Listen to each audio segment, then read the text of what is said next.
up, reloaders? Today I'm going to finalize this 208 grain ELD bullet for the 30-06. What I'm going to be testing today is 0.1 grain increments from the last groups. I was able to get a pretty small group, a 0.301, so I'm going to see if I can reduplicate that. The scope is still zeroed out to the last session. It is a lot cooler today. I was shooting last time 98 degrees. Today is around 64, so we'll see how that affects it. But like I said, I want to finalize this load. I'm going to start off at 47.7 grains of Hodgdon 4350. Of course, we're shooting at 100 yards, so let's get to it, see what's up.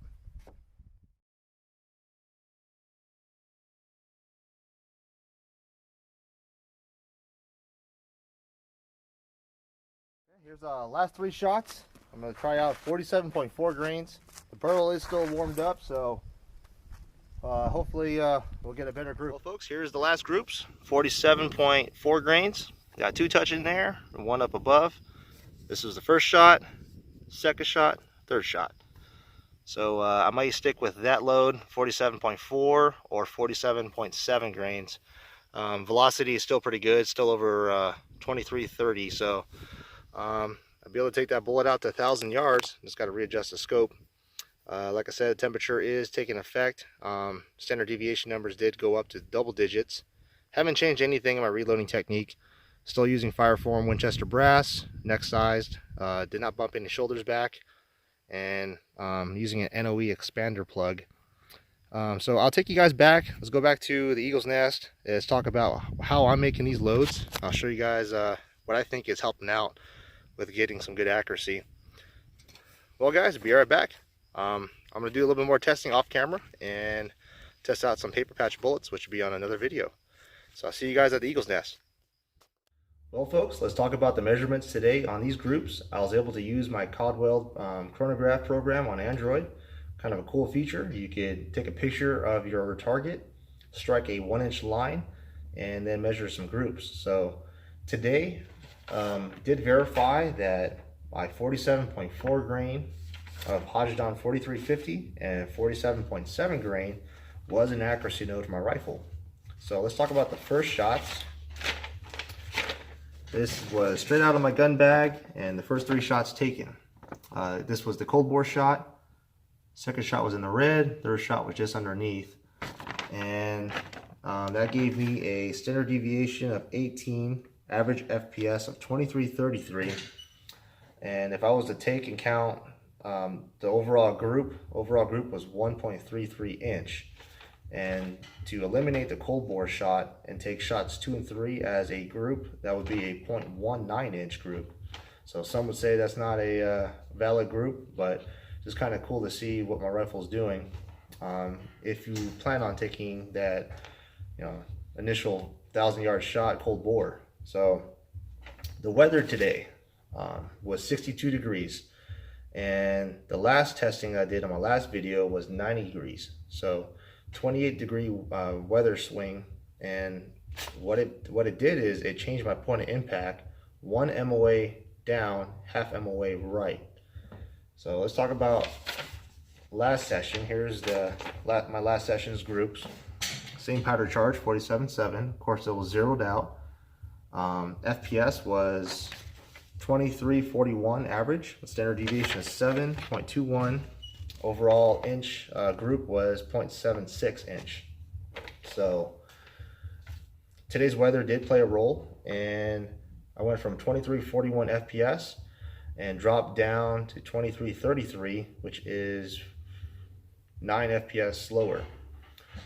So that being said, when it gets colder, your powder charges act like a lower charge, and thus your point impacts will also be lower because your FPS goes lower. So kind of cool to see. And if I plan on taking that cold bore shot at 1,000 yards and it's around 62 degrees, I may have to come up 1 MOA up and half MOA right, and we'll see if stir lock can account for that. Other than that, let's talk about the other accuracy node of 47.4 grains. This gave me an overall group of 0.94 inch. My point of impact was 2 MOA right, or 1 MOA down, and FPS was 2320, standard deviation is 16, and stream spread of 32, and that was a 11 FPS difference. So, like I said, pretty neat to see what weather does. 28-degree weather swing does make a difference. So I want to talk about what I'm doing different on my brass prep. And Vaughn Precision actually put out a video today on his conclusion of using a Satterlee load development using Hajan 4350, just like me, for 6.5 Creedmoor. And he did state one good thing that I forgot to mention. If you guys do plan on doing the Satterlee load development and are wondering why it isn't working for you, you want to use the same brass that's fire formed, and you want to keep the brass that you're using on the same lot number. So what you could do is go out there, go buy yourself a box of factory ammunition, shoot those, fire form that brass, and use that brass to load develop your precision loads. He's also having good, good results using Winchester brass, as I am. I will be doing a video as well in which I want to compare sorting brass out by weight and sorting brass out by volume, which my good buddy Matt told me about. So I'm getting good results that way as well. But for this load development, I use the same lot number, Winchester white box, and I've been using that same brass for the last, this will be my 5th reload on the same brass. But I want to talk about what else I'm doing. I'm using something called the Lee Universal Expanding Die. What that does is expands your case neck, and what I'm using in conjunction with that is NOE's expanding plug. Now, when you get the Lee Universal Expanding Die, you get 2 plugs. This one is mostly for rifle. You get another one that's a little bit thicker for pistol. And when you go to buy the expanding plugs from NOE, you have a choice of diameters. So for instance, this one is a 310 by 306. You'll get a expanding plug that is precision cut exactly to those diameters. So how this works, like I said, if you were to buy a 110 or 310 by 306, is the first number 310 is going to be, I don't know if you get this camera to focus, the middle of this expanding plug. So 310 is going to be the middle, which is, well, the camera doesn't want to work with me, but it's going to be the middle of the expanding plug. There's a little step in the middle,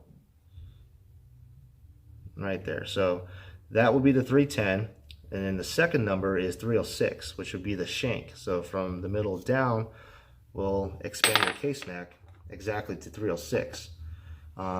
If you over adjust it, of course your cartridge will kind of swage up over the this, which is mostly like a stopper, and you'll notice that your necks will be, really flared out.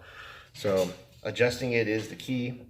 And what I like about this is when you go to run it up, I have this already set up for 310 by 306. It will expand my my neck exactly 1/1000 underneath my bullet diameter. So it'll give me a 1/1000 neck tension. But the key point to this is it expands your case to where you can see the bullet nice and straight. So for me, I think this is giving me a really good centerline bore access to the bullet. I don't have a concentricity gauge, so maybe later on I'll check that out. But it just makes sense.